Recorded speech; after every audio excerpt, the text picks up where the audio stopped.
Now, if you're watching this, you've probably worked really hard to develop a solid vocal technique. So now it's time to get a little rough around the edges. So come on, you know you want to. Sing dirty for me. In 20 different ways, because that's what I'm going to show you. Hi, I'm Scott. You're watching Inside Musicals, the channel for all things musical theatre. When I was at drama school, so much of our singing assessment was about precision.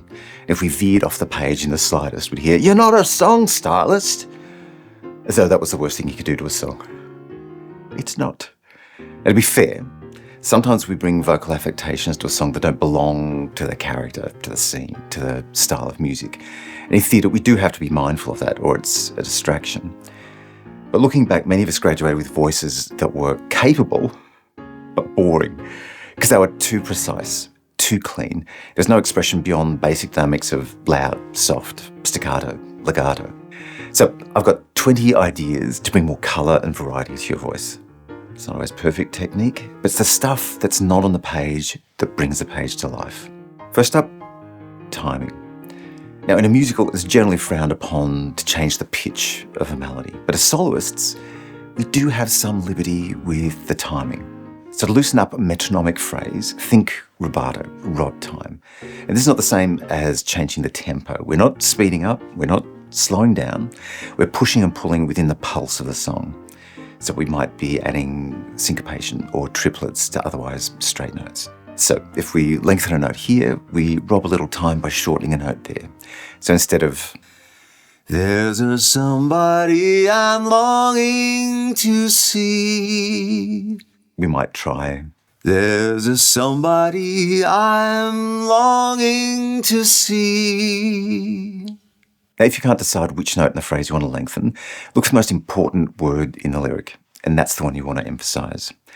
We can also anticipate or delay the beginning or the end of a phrase, depending on whether we want to sound rushed or laid back. So in the song "The Lady's a Tramp," "I get too hungry for dinner at 8." We could anticipate the beginning, add some rubato, delay the end. "I get too hungry for dinner at 8. Tone. Now, most of us chase the perfect tone. Full and rich, bright and penetrating, light and airy. But as actors, our tone can't be unchanging. Every character is different, so they should sound different. Sometimes they sound different from scene to scene, or from phrase to phrase within the one song. Now, in the song "Sue Me" from Guys and Dolls, we hear the phrase, "I could honestly die," 3 times. In a wonderful soundtrack with Nathan Lane, Faith Hope, as Miss Adelaide, sings the first one in that pinched New York voice. "I could honestly die." Then in a mock dramatic tone, "I could honestly die." And then with sincerity, "I could honestly die." So think about how you can vary the tone to vary the interpretation. Now, if you lean towards a classical technique and you always sing with a full tone, try devoicing occasionally to get a bit whispery. Or for better technique, simply lower the volume and overlay an airy tone. And this is one thing Julie Andrews was really good at to avoid sounding stuffy, because we think of her as a formal soprano. "What will this day be like? I wonder." And it brings out a lovely intimate quality in the voice. It's only a short step away from another technique she uses, which perhaps she learned from Rex Harrison in My Fair Lady, and that is speak singing. That's where you speak in rhythm, in the approximate register of the melody, but don't actually sing the melody. So instead of, "Why can't the English," he speaks, "Why can't the English?" Not only does it sound less formal, but it bridges the gap between dialogue and song. Okay, how about vibrato? Now, if you avoid vibrato, which a lot of singers do when they're starting out, don't. It's a perfectly useful colour to help intensify a note or a phrase. And all it is fluctuations of pitch and volume. Moon River. Now, I have a whole video on how to do vibrato, so I won't teach it here. Just know that it's a thing. And if you always use vibrato, try using some straight tone here and there, or at least delaying the onset of vibrato on a long note. If we always start a long note on vibrato, there's nowhere to go except louder. Whereas if we start with a straight tone, we can intensify it with vibrato and volume, which is much less effort than volume alone. and the voice will sound bigger for it. I have a reasonably light vibrato, which means it's not a wide wobble, but there's a place for broad. Think Judy Garland. Clang, clang, clang went the trolley. Her vibrato was often a whole tone either side of the note she was singing, but because it was so well controlled and so well centered, it always sounded in tune. Now, if you have a naturally broad vibrato, try narrowing it, just for variety. Okay, so how about sliding notes to dirty them up? We can slide up or down to a note in a phrase.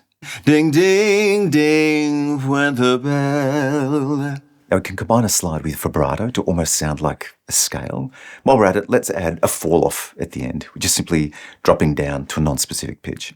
I like New York in June.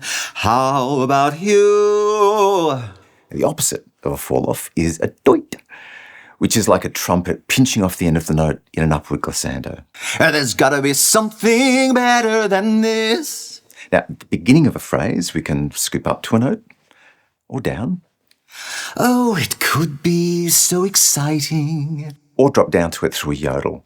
And yodel is where we emphasize that transition between the chest and head registers. Yodel. And this is a hallmark of Ethel Merman, who often used it to accentuate the beginning of a phrase. There's no business like show business. Now, in musical theatre, female voices tend to fall into three categories. There are the belters, who tend to sing all the way to the top of chest voice, think Leah Michelle. Sopranos, who tend to bring head voice all the way down, Kristen Chenoweth. Then there are mixed tone singers who blend that transition between the two, Julie Andrews. Mixed tone is a perfectly elegant solution for, say, a Gershwin ballad, where we want that seamless mid-tone transition, whereas some songs benefit from the shoutiness at the top of chest voice, say Defying Gravity, whereas others might benefit from that kind of thick throatiness at the bottom of head voice. So whichever you are, add at least one of the others to your repertoire. Which brings us to textures, for example, vocal fry. Now, one version of vocal fry is that croaky sound where the vocal folds kind of flutter on a non-specific pitch. Oh. Used at the beginning of a phrase, it sounds a little bit like a slide up or revving up the engine because we're going from a non-specific to a specific pitch. And at the end of a phrase, it kind of sounds a bit like a fall-off for the opposite reason. I don't know what it is. And it sounds rougher than it is, but there's practically no strain. Unlike a gravel or a growl, that is another version of vocal fry and sits in that kind of scrapey glottal place and is much rougher on the vocal folds. I'm not doing a song for that one. There's also a bracing compression technique favoured by rock singers, which I can't really demonstrate very well. But all of these kind of rougher sounds, used sparingly or with practice, bring kind of excitement and danger to the voice because they're exciting and dangerous. Then there are all those other sounds, those expressive utterances that we all make in everyday life that kind of communicate beyond words. A laugh, a growl, a squeal, a sob. Wow. You can add them between phrases or over the top of phrases for extra colour. Have you ever thought about how you breathe? I'll link a video on using breath as an expressive tool, but here are two approaches. The first is to break our pattern of breathing. It's easy to fall into a pattern of breathing after every phrase because it's convenient. 2 bars, 4 bars, whatever it is. But as soon as it sounds predictable, the audience switches off. But if we sing a bunch of phrases on the one breath, it starts to feel a little bit dangerous because on a subconscious level, the audience is thinking, will you have enough breath? And so we recapture their attention again by breaking that pattern. And then there's how we breathe, meaning the characteristic sound of the breath. And we can make a feature of both the inhalation and the exhalation. A sigh, a groan, a grunt, a gasp. The options are only limited by your imagination. But the point I want to make is this. It's not enough that we feel a song in here. We have to translate that into a sound that communicates as much as body language or other stagecraft. As human beings, we have this vast repertoire of expressive vocalizations, But if, as singers, we dismiss them because they're not nice, we've lost the humanity. But technical perfection and musicality are nothing without humanity, and vice versa. So be inspired by those great rock, gospel, or even pop singers who bare their souls, bare their voices so that we can feel it. The only difference in theatre is not purely an expression of the artist, it's a context and a character within a larger story. But there's no reason it can't be all of those things. So how do you bring humanity to the voice? What other vocal sounds are in your repertoire?